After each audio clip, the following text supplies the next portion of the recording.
നിങ്ങളെന്താ ഒന്നും മിണ്ടാത്തത്? നിങ്ങളുടെ നാവിറങ്ങിപ്പോയോ? എനിക്ക് സാറയെ ഒഴിവാക്കാൻ പറ്റില്ല നിദ്ര. സ്നേഹബന്ധത്തിനപ്പുറം എനിക്ക് അവളോട് ഒരുപാട് കടപ്പാടുണ്ട്. നിദ്ര ദയനീയമായി ചിരിച്ചു. പിന്നെ നിങ്ങൾ ഈ കാണിക്കുന്നതിനൊക്കെ അർത്ഥം എന്താണ് മിസ്റ്റർ രുദ്രമഹാദേവ്? ഞാനൊരു പാവപ്പെട്ടവളായതുകൊണ്ട് എന്നോട് എന്തുമാകാമെന്ന് കരുതിയോ നിങ്ങൾ? എൻ്റെ മുന്നിൽ വെച്ച് നിങ്ങൾ അവളുമായി നടത്തിയ പേക്കൂത്ത് ഞാൻ മറന്നിട്ടില്ല. ശരിയാണ് സർ, ഞാനിപ്പോൾ നിങ്ങളുടെ വീട്ടിൽ ജീവിക്കുന്നത്, നിങ്ങളുടെ ചോറാണ് തിന്നുന്നത്, നിങ്ങളുടെ ദയാണ് ഇപ്പോഴെൻ്റെ ജീവിതം.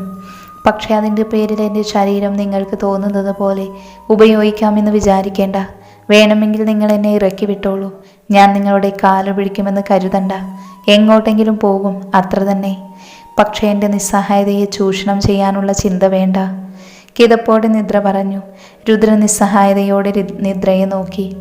1-2 നിമിഷം അവർക്കിടയിൽ നിശബ്ദത പരന്നു. ഞാൻ ഇവിടെ നിലത്ത് എവിടെയെങ്കിലും കിടന്നോളാം, സാർ ഉറങ്ങിക്കോളൂ. രുദ്രൻ്റെ മൗനം കണ്ട് നിദ്ര പറഞ്ഞു. നിദ്രയ്ക്ക് വല്ലാത്ത ക്ഷീണം തോന്നുന്നുണ്ടായിരുന്നു.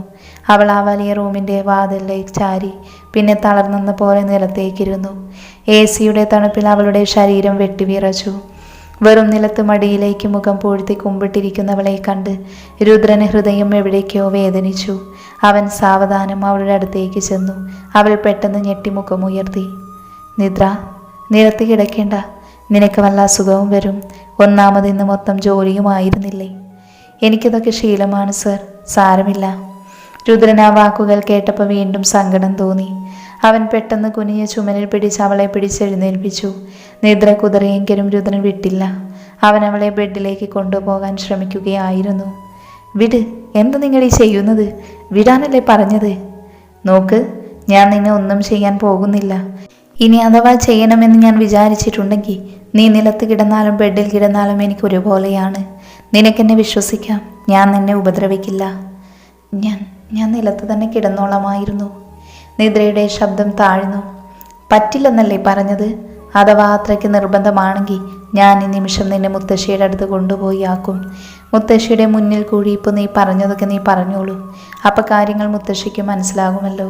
അപ്പം പിന്നെ ഈ നാടക കളിയുടെ ആവശ്യം നമ്മൾ രണ്ടുപേർക്കും ഉണ്ടാവില്ല. രുദ്രൻ പറഞ്ഞത് കേട്ട് നിദ്ര മുഖം കുനിച്ചു. മുത്തശ്ശിയെ ഒന്നുകൊണ്ട് വിഷമിപ്പിക്കാൻ അവൾക്ക് സാധിക്കില്ലായിരുന്നു. എന്താ, പോകുന്നില്ലേ? നിദ്ര ഇല്ലെന്ന് തലയനക്കി. സങ്കടം കൊണ്ട് അവളുടെ നെഞ്ചു വിങ്ങി. ശരി, എന്നാ വന്ന് കിടക്ക്, എനിക്കുറക്കം വരുന്നു. ഓഫ് വൈറ്റിൽ ഗോൾഡൻ പൂക്കളുള്ള മനോഹരമായ ഷീറ്റ് വിരിച്ച തൻ്റെ ബെഡിൻ്റെ പാതി നിദ്രയ്ക്കായി ഒഴിച്ചുകൊണ്ട് രുദ്രൻ അതിലേക്ക് ചാഞ്ഞു. നിദ്രയും സങ്കോചത്തോടെ അവൻ്റെ അരികിൽ കിടന്നു. നിദ്ര വിറയ്ക്കുന്നത് കണ്ട് അവനൊരു പതുപതുത്ത കമ്പിളിയെടുത്ത് അവളുടെ മേലേക്കിട്ടു. AC കുറയ്ക്കുന്നത് പോസിബിളല്ല, എനിക്കിത് ശീലമായി. പക്ഷേ ഈ പുതപ്പിനുള്ളിൽ നീ തണുപ്പൊന്നും അറിയില്ല. നിദ്ര അവൻ്റെ മുഖത്തേക്ക് തന്നെ നോക്കി, പിന്നെ നിഷ്കളങ്കമായി തലയാട്ടി. അവളുടെ വലിയ കണ്ണുകളിലെ അമ്പരപ്പ് കണ്ട് അവന് പാവം തോന്നി. അവൻ സ്വയം അറിയാതെ അവളുടെ ശിരസിലൊന്ന് തഴുകി. ഗുഡ് നൈറ്റ്, സുഖമായി ഉറങ്ങിക്കോളൂ. എൻ്റെ അടുത്ത് നിന്ന് നിനക്കൊരു ബുദ്ധിമുട്ടും ഉണ്ടാവില്ല, ഐ പ്രോമിസ്. പറഞ്ഞുകൊണ്ട് രുദ്രൻ ബെഡ്റൂമിലെ നീല ലാമ്പ് ഓഫ് ചെയ്തു. നിദ്രയുടെ കണ്ണുകൾ നിറഞ്ഞു. അവൻ പറഞ്ഞത് ശരിയായിരുന്നു. ആ പുതപ്പിനുള്ളിൽ സുഗതമായ ഊഷ്മളതയായിരുന്നു. നിദ്ര തണുപ്പൊന്നും അറിഞ്ഞതേയില്ല. വളരെ വേഗം അവൾ ഉറക്കത്തിലേക്ക് ആണ്ടുപോയി. പിറ്റേ ദിവസം രാവിലെ 8 മണിയൊക്കെ ആയപ്പോഴാണ് നിദ്ര കണ്ണുകൾ തുറന്നത്. തന്നെ ചുറ്റിപ്പിടിച്ചിരിക്കുന്ന രുദ്രൻ്റെ കൈകൾ കണ്ടതും അവൾ പെട്ടെന്ന് പകച്ചുപോയി. താൻ രുദ്രൻ്റെ നെഞ്ചോട് ചേർന്നാണ് കിടക്കുന്നത്. ഉറക്കത്തിലെങ്ങോ സംഭവിച്ചതാണെന്ന് നിദ്രയ്ക്ക് മനസ്സിലായി. ആദ്യമൊന്ന് ഞെട്ടിയെങ്കിലും നിദ്രയ്ക്ക് ആ കിടപ്പിൽ വല്ലാത്ത സുരക്ഷിതത്വം തോന്നി. പക്ഷേ അതേ നിമിഷത്തിൽ അവൾക്ക് സാറയെ ഓർമ്മ വന്നു. അവൾ പെട്ടെന്ന് രുദ്രൻ്റെ കൈയെടുത്ത് ശക്തിയിൽ തൻ്റെ ദേഹത്തു നിന്നും മാറ്റി. അതോടെ രുദ്രൻ ഞെട്ടിയുണർന്നു. നിങ്ങളെന്നെ തൊടില്ലെന്ന് പറഞ്ഞിട്ട് അപ്പോൾ ഇതാണല്ലേ നിങ്ങളുടെ മനസ്സിലിരിപ്പ്? ഹേയ്, ഞാൻ മനഃപൂർവ്വം ചെയ്തെന്നൊന്നുമല്ല, അറിയാതെങ്ങാനും സംഭവിച്ചതാകും, അവൻ വല്ലായ്മയോടെ പറഞ്ഞു. അവൻ പറഞ്ഞത് സത്യമാണെന്ന് മനസ്സിലായെങ്കിലും നിദ്ര അത് ഭാവിച്ചില്ല. അവൾ മുഖം വീർപ്പിച്ച് തന്നെ വെച്ചു. എന്തിന് ഇത്രയും നേരത്തെ എഴുന്നേറ്റത്? വേണമെങ്കിൽ കുറച്ചുകൂടി കിടന്നോളൂ. വേണ്ട, പിന്നെ നേരത്തെയൊന്നുമല്ല, മണി 8 അതിന് നിനക്ക് ഇഷ്ടമുള്ളപ്പോൾ എഴുന്നേറ്റാൽ മതി. ഇവിടെ ആരും നിന്നെ ചോദ്യം ചെയ്യാൻ വരില്ല. ഞാൻ പോവുക. ശബ്ദം താഴ്ത്തി പറഞ്ഞുകൊണ്ട് അവൾ എഴുന്നേറ്റ് നടക്കാൻ ഭാവിച്ചു. പെട്ടെന്ന് രുദ്രൻ കിടന്നുകൊണ്ട് തന്നെ അവളുടെ കയ്യിൽ പിടിച്ചു. എങ്ങനെ, ഇന്നലെ നന്നായി ഉറങ്ങിയോ? നിദ്ര അവനെ കൂർപ്പിച്ചു നോക്കിയതും അവൻ കൈവിട്ടു. അവൾ മുറി കടക്കുമ്പോൾ അറിയാതെ തിരിഞ്ഞു നോക്കി. രുദ്രൻ പുഞ്ചിരിയോടെ അവളെ നോക്കി കണ്ണുറുക്കി. അവൾ വേഗം നോട്ടം മാറ്റി തിരിഞ്ഞു നടന്നു. അവൾക്ക് അവനോട് വലിയ നന്ദി തോന്നി. കുറേ നാളായി ഇത്രയും സുഖമായി സ്വസ്ഥമായി ഉറങ്ങിയിട്ട്. സത്യഭാമ ഭരിച്ചിരുന്ന വീട്ടിലൊന്ന് സമാധാനമായി തനിക്കുറങ്ങാൻ പോലും സാധിച്ചിട്ടില്ല. അവരതിന് സമ്മതിച്ചിട്ടില്ല. പണിയെടുത്ത് നടുവടിയലും ചീത്ത കേൾക്കലും മാത്രമായിരുന്നു ജീവിതം. അവൾ സങ്കോചത്തോടെയാണ് അടുക്കളയിലേക്ക് ചെന്നത്. ഇത്രയും വൈകിയല്ലോ, അമ്മ വഴക്ക് പറയുമോ? മോളുണർന്നോ? ദാ കയ്യും മുഖം കഴുകിയിട്ട് ചായ കുടിക്കുക കേട്ടോ. നീ എന്തിനാ ഇത്ര നേരത്തെ ഉണർന്ന് വരുന്നത് കുട്ടി? നിനക്ക് കുറച്ചു നേരം കൂടി ഉറങ്ങായിരുന്നില്ല മോളെ? അവർ ആവി പറക്കുന്ന കാപ്പി അവളുടെ നേരെ നീട്ടിക്കൊണ്ട് ചോദിച്ചു. നിദ്ര നിറകണ്ണുകളോടെ പുഞ്ചിരിച്ചു. ഞാൻ നന്നായി ഉറങ്ങിയമ്മേ. പിന്നെ ദേവേട്ടന് കാപ്പി? അവളുടെ ശബ്ദം താഴ്ന്നു. നീ കൊണ്ടുപോയി കൊടുക്കുമോ? ഗായത്രി ദേവി ചിരിച്ചു.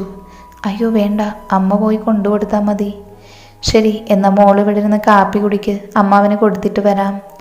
ഗായത്രി ദേവി രുദ്രൻ്റെ മുറിയിലേക്ക് പോയി. നിദ്രയുടെ മനസ്സിലാകെ സന്തോഷമായിരുന്നു. എന്തൊരു ലാഘവവും ഒരു സമാധാനവും തോന്നി അവൾക്ക്, ഇതുവരെ അനുഭവിക്കാത്തത്. ഇന്ന് ബ്രേക്ക്ഫാസ്റ്റ് എന്താ ഭവാനി എടുത്തി? പാലപ്പവും സ്റ്റൂ ഉണ്ട് മോളി, പിന്നെ ദോശയും സാമ്പാറും ചട്നിയും. മോൾക്ക് വേറെന്തെങ്കിലും വേണമെങ്കിൽ പറഞ്ഞാൽ മതി കേട്ടോ, ഉണ്ടാക്കി തരാം. ഇഡലി ചെമ്പ് ഗ്യാസിലേക്ക് വെച്ചുകൊണ്ട് ഭവാനി പറഞ്ഞു. ഏയ് വേണ്ട, എനിക്ക് പാലപ്പം ഒരുപാട് ഇഷ്ടമാണ്. സ്റ്റൂ ഉണ്ടാക്കിയോ? ഇല്ല മോളെ, അരിഞ്ഞതേ ഉള്ളൂ. എന്ന് ഞാനത് ഉണ്ടാക്കിക്കൊള്ളാം. നിദ്ര പുഞ്ചിരിച്ചു. അവൾ ഡൈനിങ് ടേബിളിൽ ഇരുന്ന് സ്വാദൂറുന്ന കാപ്പി ഊതി ഊതി കുടിച്ചു. അത് കഴിഞ്ഞ് കപ്പുമായി എഴുന്നേറ്റപ്പോഴാണ് കോളിംഗ് ബെൽ കേട്ടത്. ഞാൻ പോകാൻ ഭവാനി എടുത്തി ജോലി നോക്കിക്കോളൂ. ആരാണെന്ന് നോക്കാനായി പോകാൻ ഭാവിക്കുന്ന ഭവാനിയോട് അവൾ പറഞ്ഞു. നിദ്ര ഒരു മൂളിപ്പാട്ടോട് അവിടെ നിന്നുപോയി. മുൻവശത്തെ വാതിനടുത്ത് വരെ ചെല്ലാൻ സമയം കൊടുക്കില്ലെന്ന വാശിയിൽ കോളിംഗ് ബെൽ തുടർച്ചയായി മുഴങ്ങിക്കൊണ്ടിരുന്നു. നിദ്രയ്ക്ക് അത് അരോചകമായി തോന്നി. അവൾ വേഗം തന്നെ ചന്ദനത്തിൽ തീർത്ത ചിത്രപ്പണികൾക്കുള്ള മുൻവാതിൽ വലിച്ചു തുറന്നു. മുന്നിൽ ജീൻസും ക്രോപ്പ് ടോപ്പും ധരിച്ച് തന്നെ ശ്രദ്ധിച്ചു നിൽക്കുന്ന സ്ത്രീരൂപം കണ്ട് നിദ്രയുടെ മുഖം വല്ലാതെ ഇരുണ്ടുപോയി. ജെയിൻ സാറ.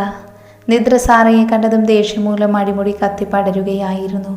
സാറയുടെ ചുണ്ടുകളിൽ ഒരു പുച്ഛം നിറഞ്ഞു നിന്നിരുന്നു. വിറ കാരണം നിദ്രയ്ക്ക് ഒന്നും പറയാനും സാധിച്ചില്ല. അവളുടെ അവസ്ഥ ആസ്വദിച്ച് തന്നെ നിൽക്കുകയായിരുന്നു സാറ. ആരാ മോളെ? അങ്ങോട്ട് വന്ന ഗായത്രി ദേവി പുറത്തേക്ക് നോക്കിക്കൊണ്ട് ചോദിച്ചതും സാറയെ കണ്ട് അവരുടെ മുഖം വിളറി. ഈ പെൺകുട്ടിയുമായി പലപ്പോഴും ഗോസിപ്പ് വാർത്തകളിൽ രുദ്രൻ്റെ ഇടം പിടിക്കാറുള്ളത് പതിവാണ് എന്ന് അവർക്കറിയാം. സാറയെപ്പറ്റി രുദ്രനും ഇടയ്ക്കിടെ അവരോട് പറയാറുണ്ട്. എങ്കിലും അവളെപ്പറ്റി അന്വേഷിച്ചപ്പോൾ താൻ അറിഞ്ഞത് നല്ലതൊന്നുമല്ല എന്ന് ഗായത്രി ഓർത്തു. രുദ്രൻ്റെ അതിഥി ആയതുകൊണ്ട് തന്നെ മുഖം കനപ്പിച്ചൊന്നും പറയാനും വയ്യ. അകത്തേക്ക് വരൂ കുട്ടി, എന്താ അവിടെ തന്നെ നിന്ന് കളഞ്ഞത്? ഗായത്രി ദേവി വല്ലായ്മയോടെയെങ്കിലും സാറയെ അകത്തേക്ക് ക്ഷണിച്ചു. സാറയെ ഒരു വിജയച്ചിരിയോടെ കാലുറച്ച് അകത്തേക്ക് പ്രവേശിച്ചു. നിദ്രയുടെ മുഖം അപ്പോഴും കനത്ത് തന്നെയായിരുന്നു. സാറ അകത്തെ ഗസ്റ്റ് റൂമിലെ സോഫയിൽ കാലിന്മേൽ കാൽ കയറ്റി വെച്ചിരുന്നു. രുദ്രനില്ലേ ആൻറ്റി? അവൻ കുറേയായി ഇങ്ങനെ മുങ്ങി നടക്കുന്നു. ഷൂട്ടിംഗ് തുടങ്ങാനായില്ലേ അവന്? പരിചിതമായ ഒരു വേളയെ പോലെ അമ്മയോട് സാറ പെരുമാറുന്നത് കണ്ട് നിദ്രയ്ക്ക് സങ്കടം വരുന്നുണ്ടായിരുന്നു. എന്തുകൊണ്ടും താനൊരു വിലയില്ലാത്തവളാണ് ഈ വീട്ടിലെന്ന് അവൾക്ക് തോന്നിപ്പോയി. നാളെ പോകാനിരിക്കുകയാണവൻ. ഗായത്രി ദേവി ഒറ്റവാക്കിൽ മറുപടി ഒതുക്കി. കുട്ടിയിരിക്കൂ, ഞാൻ അവനെ വിളിച്ചുകൊണ്ട് വരാം. അവൻ രുദ്രനെ വിളിക്കാനായി പോയപ്പോൾ സാറമല്ല എഴുന്നേറ്റ് നിദ്രയുടെ നേർക്കടുത്തു. നിദ്ര അത് കണ്ട് ഉടൻ അവിടെ നിന്ന് പോകാൻ തുടങ്ങുകയായിരുന്നു. അവളുടെ മുന്നിലായി കൈകൾ മാറിൽ പിണച്ചു കെട്ടി സാറ നിന്നു. നീ ഇവിടുത്തെ കെട്ടിലുമായെന്ന് കേട്ടല്ലോ, നേരാണോടി? സാറ പുച്ഛം കലർന്ന ചിരിയോട് അവളോട് ചോദിച്ചു. ആണെങ്കിൽ നിനക്കെന്താ ഛേദം? എന്തായാലും ഞാൻ ആരുടെയും വെപ്പാട്ടിയല്ല. താലി ഒന്നുകൂടി സാരിക്ക് മുകളിലേക്ക് പുറത്തുകെടുത്ത് അവളെ കാണിക്കാൻ വേണ്ടി മാറിൽ അമർത്തിക്കൊണ്ട് നിദ്ര പറഞ്ഞു. സാറയുടെ മുഖത്തൊരടിയേറ്റ അവസ്ഥയായി. അത്തരത്തിലൊരു മറുപടി നിദ്രയിൽ നിന്ന് പ്രതീക്ഷിക്കാതെ ഇരുന്ന് സാറ ഞെട്ടിപ്പോയിരുന്നു. അവളുടെ മുഖം ചുവന്ന് വരുന്നുണ്ടായിരുന്നു. ഡി, സൂക്ഷിച്ച് സംസാരിക്കണം. ആരാ വെപ്പാട്ടി എന്നൊക്കെ ഞാൻ നിനക്ക് കാണിച്ചു തരുന്നുണ്ട്. എൻ്റെ ഔദാര്യം മാത്രമാണ് നിനക്ക് ഈ താലി, അത് നീ ഓർത്തോ. അതും 1 വർഷത്തിന് ശേഷം ഇതൊക്കെ അഴിച്ചു വെക്കേണ്ടി വരുമെന്ന് കൂടി ഓർത്തിട്ട് ഇമ്മാതിരി ഡയലോഗ് അടിച്ചാൽ മതി. കരയും നീ കുറേ. സാർ അവൾക്ക് നേരെ ചൂണ്ടിയ വിരൽ ചൂണ്ടി കാണിച്ചുകൊണ്ട് പറഞ്ഞു. സാർ അപമാനം കൊണ്ട് വിറയ്ക്കുന്നുണ്ടായിരുന്നു. എങ്കിലും ഞാനിപ്പോൾ രുദ്രദേവ് മഹേശ്വർ എന്ന മനുഷ്യൻ്റെ ഭാര്യയാണ് നിലവിൽ. നീയോ? അയാളുടെ പിന്നാലെ കൂടിയിരിക്കുന്ന ഒരു തൃണം വെപ്പാട്ടിമാർക്ക് കാണും ഇതിലും അഭിമാനം. നിദ്ര പുച്ഛത്തോടെ പറഞ്ഞു. അവളോടുള്ള സാറയുടെ ദേഷ്യം ഇരട്ടിയായി തീർന്നിരുന്നു അതിനോടകം. ഗായത്രി ദേവി മുകളിലേക്ക് പോകാൻ തുടങ്ങുകയായിരുന്നു. അപ്പോഴാണ് രുദ്രൻ താഴേക്കിറങ്ങി വരുന്നത് കണ്ടത്.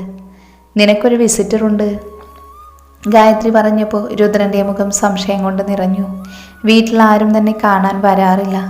അമ്മയുടെ ഒപ്പം രുദ്രൻ വിസിറ്റിംഗ് റൂമിലേക്ക് നടന്നു. തന്നെ കാണാനെത്തിയ ആളെ കണ്ട് രുദ്രൻ ഞെട്ടിപ്പോയി. സാറ. അവൻ്റെ ചുണ്ടുകൾ മൊഴിഞ്ഞു. പരസ്പരം പോരുകോഴികളെ നിന്നിരുന്ന സാറയും നിദ്രയും ഒരുപോലെ അവനെ നോക്കി. സാറ ഉടനെ തന്നെ ചെന്ന് അവൻ്റെ നെഞ്ചിൽ പറ്റിച്ചേർന്ന് കിടന്നു. I miss you man. അവൻ്റെ നെഞ്ചിൽ മുഷ്ടി ചുരുട്ടി ഒന്ന് ചെറുതായി ഇടിച്ചുകൊണ്ട് സാറ പറഞ്ഞു. രുദ്രൻ മെല്ലെ കണ്ണുകളെടുത്ത് നിദ്രയെ നോക്കിയപ്പോൾ കണ്ണുകൾ നിറച്ചു നിൽപ്പാണ് കക്ഷി. പക്ഷേ ഗായത്രി ദേവി ആകെ കണ്ണുകൾ ചുവന്ന് ദേഷ്യത്തിലായിരുന്നു. അത് കണ്ടതും രുദ്രൻ അവളെ തന്നിൽ നിന്നും അകറ്റി നിർത്തി.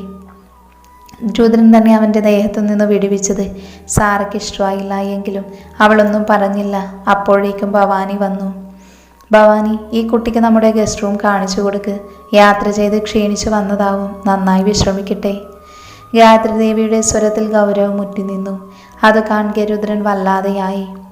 ഗസ്റ്റ് റൂം എവിടെയാ ആൻറ്റി? എനിക്കിവിടെ ഒറ്റയ്ക്ക് വയ്യ. ഞാനിവൻ്റെ മുറിയുടെ അടുത്തെങ്ങാനും സ്റ്റേ ചെയ്യാം. സാറ പെട്ടെന്ന് ചാടിക്കയറി പറഞ്ഞു. ഗസ്റ്റ് റൂമേ രുദ്രൻ്റെ മുറിയുടെ അടുത്ത് തന്നെയാണ്. പിന്നെ കുട്ടി പേടിക്കണ്ട. രുദ്രൻ മാത്രമല്ല, അവിടെ നിദ്രമോളും ഉണ്ടല്ലോ. ആ മുറിയുടെയും ഇവൻ്റെയും അവകാശി ഇനി ഇവളല്ലേ?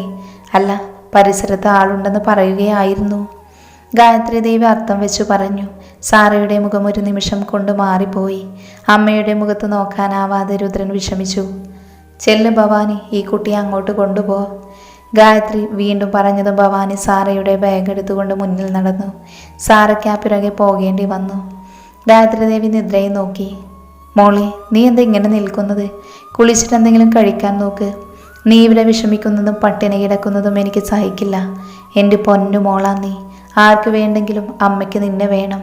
അതിപ്പോൾ എൻ്റെ മകൻ്റെ ഭാര്യ ആയതുകൊണ്ടാണ് ഞാൻ നിന്നെ സ്നേഹിക്കുന്നതെന്നൊന്നും തെറ്റിദ്ധരിക്കണ്ട.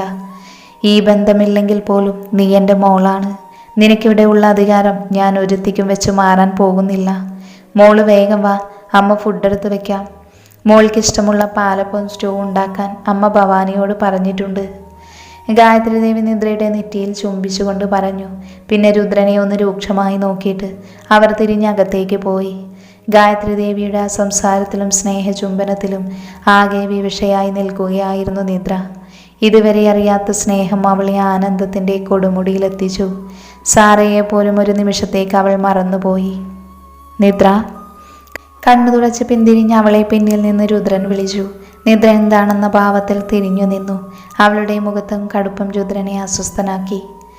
നിദ്ര, നീ വിചാരിക്കുന്നത് പോലെയല്ല. സാറെന്നെ ഹഗ് ചെയ്തത് ഒരു ഫ്രണ്ട് എന്ന നിലയിലാണ്. മതി സർ, പ്ലീസ്. നിദ്ര പെട്ടെന്ന് കൈകൾ ഉയർത്തി അവൻ്റെ സംസാരം തടഞ്ഞു.